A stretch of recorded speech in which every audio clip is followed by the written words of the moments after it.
ফেব্ৰুৱাৰীৰ প্ৰথম সপ্তাহত অনুষ্ঠিত হ'ব মেট্ৰিক পৰীক্ষা। এইবাৰ OMR শীটত অনুষ্ঠিত হ'ব মেট্ৰিকৰ 50% নম্বৰৰ প্ৰশ্ন।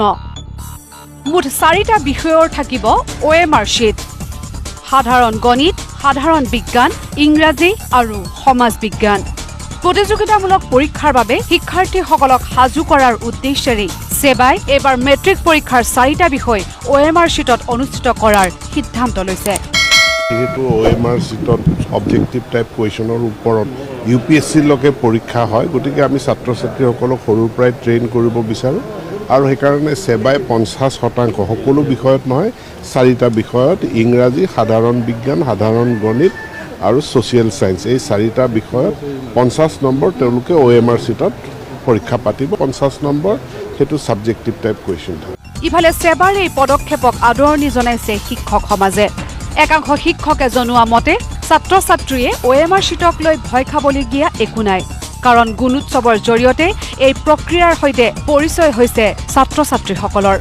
সেবাই এই যে ব্যৱস্থা গ্ৰহণ কৰিছে, কালি আমি সেই নটিফিকেশ্যনটো পাইছোঁ আৰু আমি শিক্ষক সমাজে তাক এক আদৰণীয় পদক্ষেপ বুলিয়ে কৈছোঁ আৰু ছাত্ৰ ছাত্ৰীসকলৰ উদ্দেশ্যে ক'ব বিচাৰোঁ যে তেওঁলোক ইয়াক লৈ ইমান ভয়ভীত হ'ব লগা একো কাৰণ নাই, কাৰণ এনেকুৱা ধৰণৰ OMR শীটত কেনেধৰণে ফিল আপ কৰিব লাগে বা কি ধৰণে উত্তৰসমূহ লিখিব লাগে এইখিনিৰ এটা প্ৰস্তুতি তেওঁলোকে প্ৰায় যোৱা 4 বছৰমানৰ পৰাই গুণোৎসৱৰ জৰিয়তে তেওঁলোকে পাই আছে। হাইস্কুল শিক্ষান্ত পৰীক্ষাৰ ক্ষেত্ৰত ক'বলৈ গ'লে যে এইবাৰ আমাৰ যিহেতু OMR শীট ব্যৱহাৰ কৰিব, যিহেতু ছাত্ৰ ছাত্ৰীসকলে পূৰ্বৰ কেইবাটাও পৰীক্ষাত তেওঁলোকৰ অভিজ্ঞ হৈ আছে, মই ফলাফলটো ভাল হ'ব বুলিয়ে মই ভাবিম।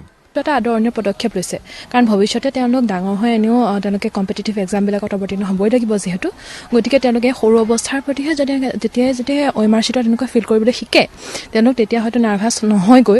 OMR শীটত উত্তৰ দিওঁতে সাৱধান হ'ব লাগিব ছাত্ৰ ছাত্ৰীসকল।